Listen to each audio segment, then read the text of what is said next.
ان ممکن ده چې بس د دې روانګي شروع ده یقینا تور ځکه دا ډرایورانو د خپل ټریلو ته ختم مخکې رسو او دا ورکر لاندې ولاړ هغه ته اشاره کوي چې را تاسو سٹارټ هغه څه ستلی شي خو دې ته حیران چې مخکې خو بریجونه دي پلونه دي باغې د پاسه یا لاندې خو د دې ته ماته ممکن نه ښکاري چې چېرته وړي او په څنګه وړي یا کومې لار دوی بوله ډایرکشن کتلی چې په کوم سایډ وړي دغه اوس دغه نه پوهېږو او ډرایوران دې ګاډو ته ختلي لاندې نو کېدای شي اوس اوایډو والا دي مخې ته ورته شورتم به دغه کې ولاړه ده مخې ته لارې بند کړې ده خو ډېر غټ مشین دی موږ په خپل ژوند کې به په لومړي ځل په روډ باندې داسې یو شی په لومړي ځل لیدلی دی او یقینا چې ګاډي دا سټارټ شو او شی روانېدو والا دی زموږ دا تاسو ته انشاءالله لایف ښیو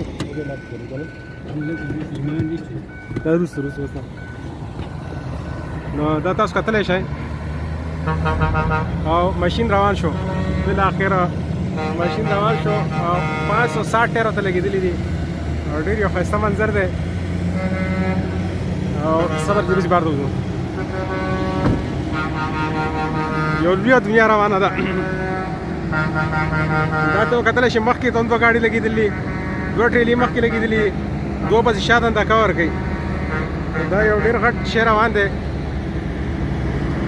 او چې مخکې به دا بوځي څنګه دا یو ډېر یو ښایسته منظر دی صبر وکړه دا ځه کومه خو نور کمیږي نه دی نه نور د دې نه کمیږي نه چې دا موږ راکم کړو نور مخکې تاسو کتلی هم شئ چې شورتۍ ګاډي ته هم ولاړلي یو لویه دنیا روانه ده په روډ باندې روانه ده دا ډبل روډ هم نه دی بلکې تاسو کتلی شئ چې دا ټریپل روډ دی او دا په د 160 ټایرو باندې مشتمل چې کوم ټینکر روان دی دا لاندې چې کوم شی دی 160 ټایرو ته لګېدلي او مخکې وروستو څلور ټرالۍ لګېدلي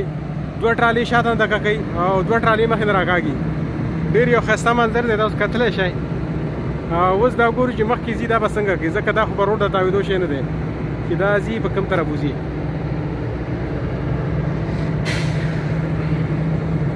نیاز صاحب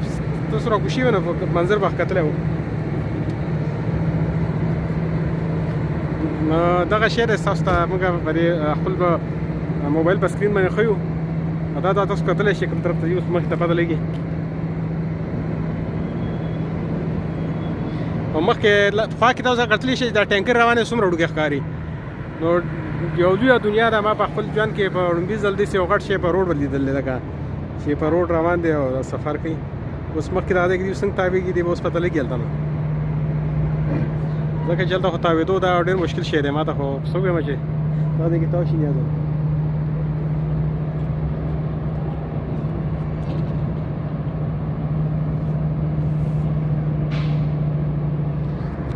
بالاخر دا شی دا لږ زومینګ مې کو تاسو کتلی شئ په خوا کې गाड़ी पास करने के लिए दीवार थोड़ा है क्या दीवार भी थोड़ा कम है क्या हाँ पूरा रास्ता बनाया ना मुझे लगा ब्रिज बना रहा है वो कुछ सिग्नल बनाएगा लेकिन अब लग रहा है ये पास करने के लिए बना रहा है अच्छा ये भाई बता रहा है मुझे कि ये जो अभी मशीन जा रहे हैं तो आप कह रहे हैं कि सामने के साइड से उन्होंने रोड तोड़ा है हाँ रोड तोड़ा बीच में अच्छा तो इसका मतलब ये कि बिल्कुल सामने ही जाएगा नहीं जाएगा मेरे को लगता है देखो अभी सामने गया ना कौन से पुल के नीचे से इसको ला मेरी समझ में नहीं आ रहा कितना नहीं ब्रिज के सामने नहीं सकता ये जाएगा बिल्कुल सामने स्ट्रेट ही जाएगा फिर क्योंकि इसलिए कि राइट के नीचे से और जगह ही नहीं मिलेगा इसको राइट और लेफ्ट तो नहीं ले सकता है यकीनन तौर पे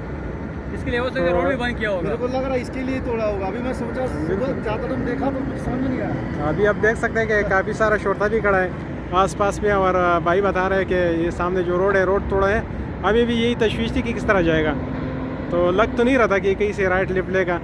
ज़ाहिरी बात है कि सीधा ही जाएगा इसलिए कि ब्रिज के ऊपर यानी कि नहीं जा सकता ना वो भाई से पूछा बोले गैस का है कुछ हाँ गैस के ऊपर लिखा हुआ है गैस इंटरनेशनल कुछ लिखा हुआ है किस कंपनी का है तो ये सामने ही जाएगा थैंक यू सर गैस का होगा गैस का तो ये पूरा प्लांट जा रहा है आप देख सकते हो बराह रास्त और ये जो रोड क्रॉस कर रहे हैं बहुत हाईवे है यहाँ का हरज रोड इसको कहता है ये यहाँ से टच करता है एयरपोर्ट को तो उसी को क्रॉस करता है ये अपना उसी रोड को तोड़ा है और बीच में जो फुटपाथ थी उसको तोड़ के ना सामने बिल्कुल स्ट्रेट ही आ रहा है